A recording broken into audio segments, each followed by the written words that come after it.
Jack and Lewis were the best of friends, and they liked nothing better than going out hunting rabbits in Barton's Grove, on the edge of where they grew up in Long Compton, on the borders of Oxfordshire and Warwickshire.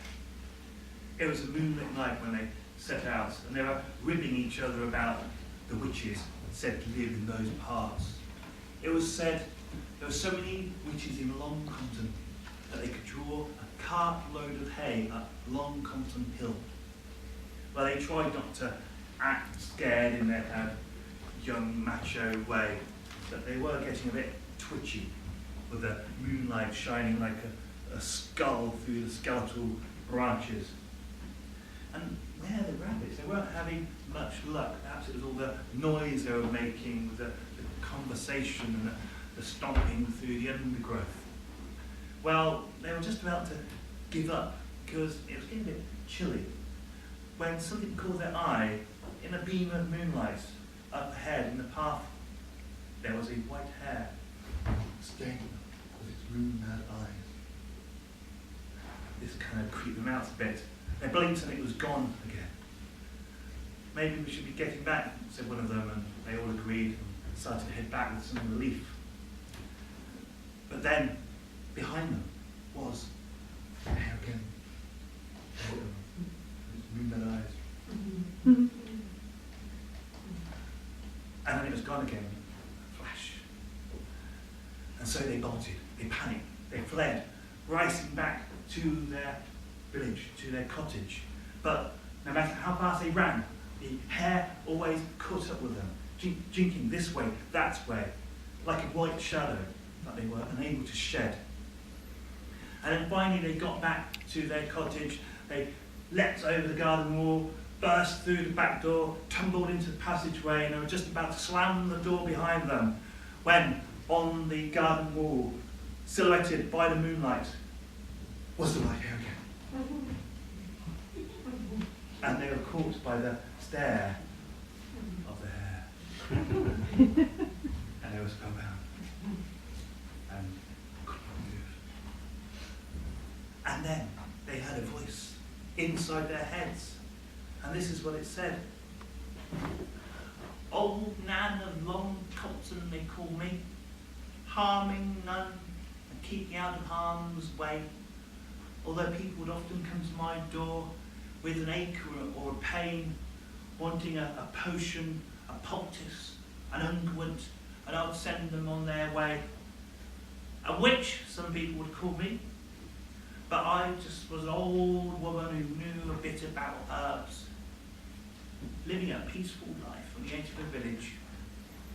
But one moonlit night I was gathering herbs outside my garden wall when James, young James, Jimmy Riddle, as they call him around here, and you probably could figure out why, because he was staggering down the lane, full of the green wage, cider mixed with a gallon of beer, and he was holding a scythe with him as well, coming from the fields that day, cursing the air black and blue, blaming his aches and pains upon the witches of Long Compton. Hags, the lot of them. 40 hairy hags. Well, this was not wise words to say, especially in the presence of one such as I. And I told him so. I'd known young James since he were a lad, and he should know better than to utter such foolish words. Well, he took umbrage at this. Maybe he didn't recognise me in his drunken befuddlement, or maybe he did. But what he did next was unforgivable, because he took his scythe and he swiped it in front of me, trying to glance a blow across my skull, because it was said that you could draw the blood above the breath in this way and so banish a witch's power. Well, it did more than that. It knocked me stone cold dead. And there I lay, and young James, Jimmy Riddle, he fell asleep next to me, and there he was found in the morning sleeping off his grog in a ditch, and there was my broken old body, found too. Well, James was put into custody, and he did not stop going on about witches that had blighted the crops, cursed his cattle. There were not just one, but 16 witches in Long Compton who are making his life a misery, and that is why he acted the way he did. Well, the judge might have thought otherwise, but the people thereabouts, they perhaps gave some credence to these foolish notions. And so instead of hanging him, the judge sentenced him to life inside. But even in the prison, he did not let up his foolishness. He refused to eat, he refused to drink. There were witches in the water, witches in the bread, until he withered away, obsessed with the white hair that he saw through the bars of his jail window. And then he passed from this world. The little consolation that was the poor old Nan of Long Compton. But ever afterwards, on a moonlit night, a white hair would be seen round Barton's Grove.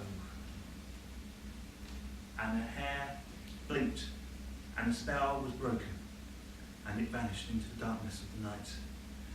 And Will, Jack and Lewis, well, they reflected upon this, upon the words of the white hair.